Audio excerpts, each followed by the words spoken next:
Morning ninyo, good morning. Pirting baha kagahapon, Mandawi, Lapu-Lapu, Cebu City, Talisay, pirting yung grabiha kalawom sa tubig. Tungod sa baha nga dina atong kusog kang uwan, nga morag sobra sa kauras gito ay matay ni matay paita. Sus lawom kay tubig. Alam mo na gyud kaning may Bonifacio og ako kana diha dapat sa may parian.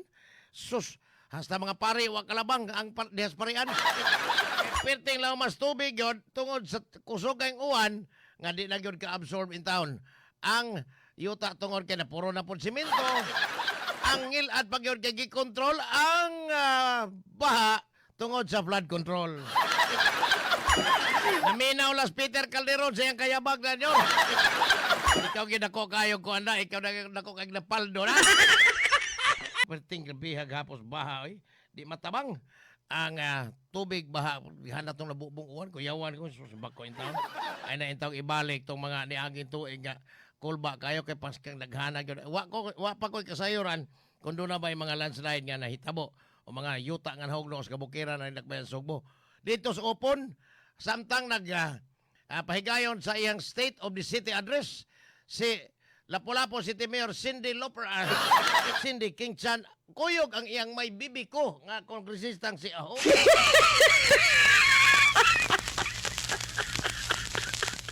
Samtang nagpadayon sa iyang pahibaw sa syudad, sa iyang city address, purpida, mas taghan ang nagpagulbol kaysa di pakpak, tungod kay nagbaha og maing Lapu-Lapu kay nangita na pod sa 6.3 billion hain man tog flood control funds in town. Madam. Gibagulbulan sa katawhan, hain man ang 6.3 billion. Ay buntag sa akong suod nga igala. Partner na kunig masabado kaniadto sa gabay sa Kalambuan. Wailain si Boss William Muyet at ang hugotag insert naman niya akong amigo. Ay paglubad niya iyang pag-insert hugot kayo. Dito sa Germany, sa Hamburg, Germany, tuwa po dito ang maanyag at taga-Baybay City, Leyte. Suod nga higala nilang attorney Livy Baligod og ni Ma'am Malot Baligod, si Ma'am Riena Moreno. Good morning ni mo. Uy, kadlaw ron dito ha. Good morning ni mo, ma'am. Kapin kanunay. O niya ang dire sa ato gibaha og maayo. Amo din si Boss William gahapon nga pirti mo itong pagkabaha. Tanggong sa sila kay mga 5 mo itong kusog yung kastanan. Kusugag yung grabe. O niya ang mga tao rin sa Upon pirti yung nakabagolbol. City address ka diha. May bibi ko. O niya pirti na yung pagkabaha din rin yung raw. Golbol mo na bagolbol sa mga tao. Ang laing anggaan og ublok.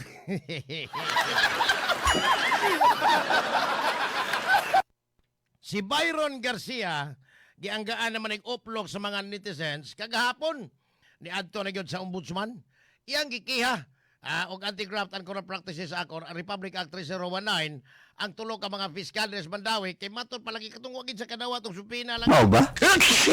Ni sangko sa iyang pagkapreso kay gidakop sa pulis kinalod sa warrant sa Mandawi RTC unya gipreso dito sa budigas mga pulis sa Talisay nga matud pa niya gimaltrato sa mga pulis ni sumbong dito sa Commission on Human Rights.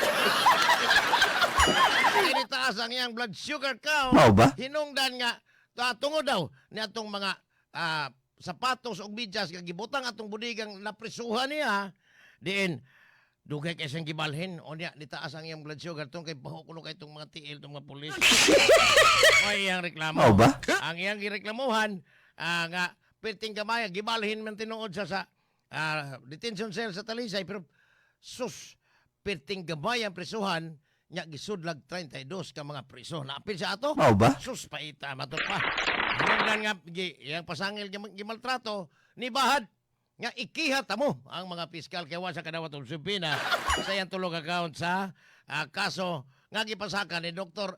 Nicky Catalan sa iyang gingong pagsigig pa BI sa doktor nga anak ni Governor Pambari 4 nga consultant sa Kapitolyo nga way sweldo. Mao ba? Kagapon niadto na sa ombudsman kay iyang gipanghambog sa Byron Garcia ko. Anak kong Pabling Garcia.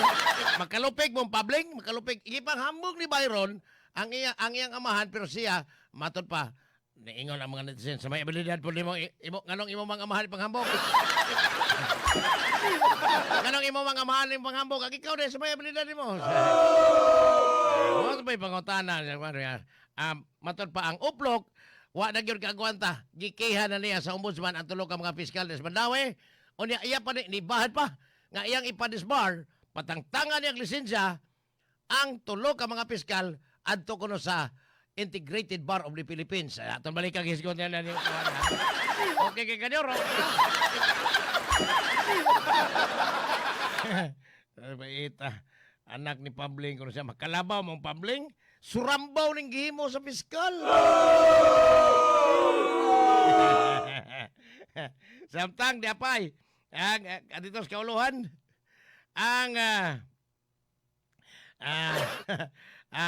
senador nga si Rodante Marcolita kagahapon sa Sandigan Bayan 3rd Division ni plead not guilty sa iyang kasong plunder o ang sa pagkahapon gibasahan po siya sa ato siyang arraignment ya plead not guilty siya o niya si pagkahapon dito na po sa 4th Division silang duha Sandigan Bayan 4th Division silang duha ni Mike Defensor not guilty gahapon.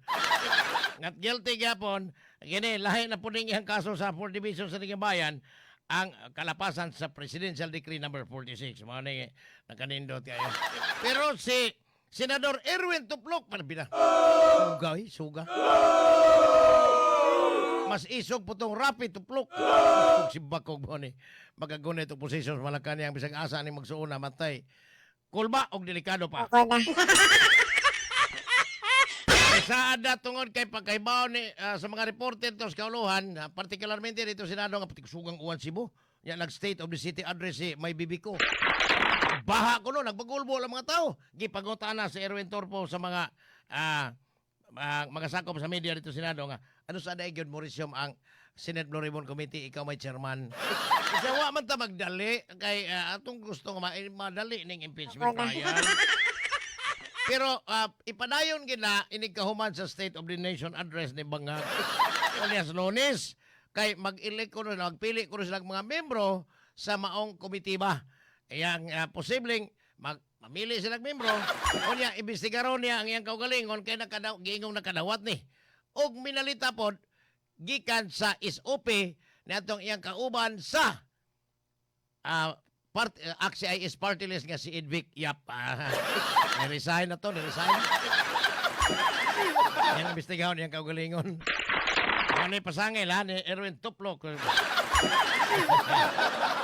Ay, samtang, sa laing bahin, kagahapon, humanagyot ang Article 4 sa impeachment case sa impeachment court ni Vice President Sara. Kagahapon, gitapos na ang testimonya or ang pagtestigos ni NBI Director Melvin Matibag kini kabahin sa kinungingong hulga pagpapatay ni Vice President Sara Duterte pagpapatay sa magtiayong presidente o first lady nga si Bangag o si Liza.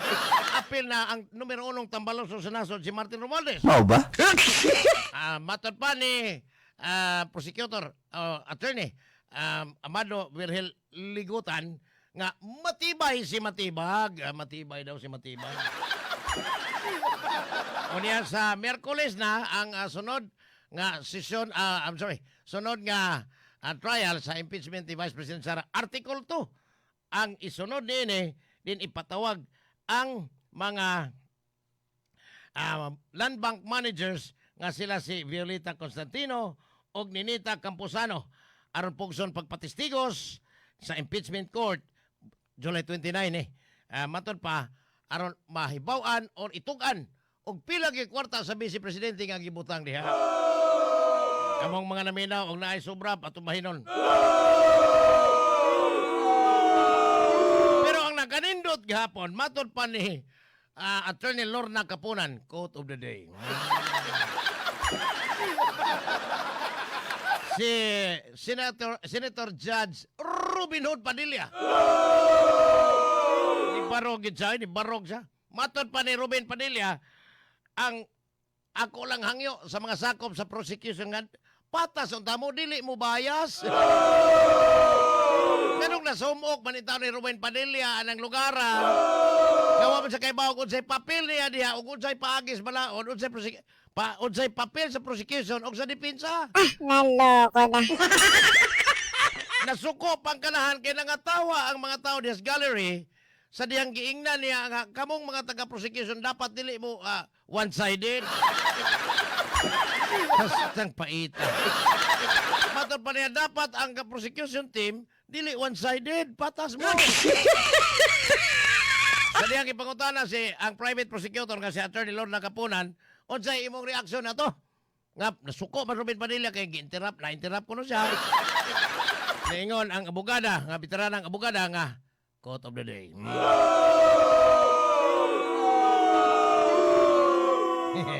Luya. Mo ni pait ka na bitang masumo ka sa lugar nga wa ka kalibutan kung sa imong trabaho.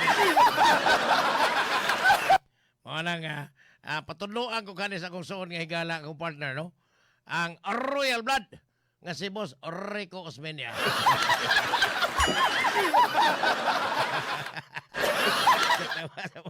Sa ayang taon mo pag one-sided mga prosecutor. Tundoy na ni Boss Rico, batay, pinapaita. Libog bitaw ko ganun sa mukha. Nag-number 1 na pa po sa survey na po, batay. Nabot lang kung sagyod ka. Di lang na ako, grabe, og kanang bitang description sa mga botante on 2028. Re-electionist man si Kuan, si Ruben. Ruben Hood. Batay. Kung mo ni, number 1 lang yapon, or panag-on, butaran lang yapon ninyo ni. Matay, pagkaingon siya ko, pas daghan giday mo, kay namo. Mao ba?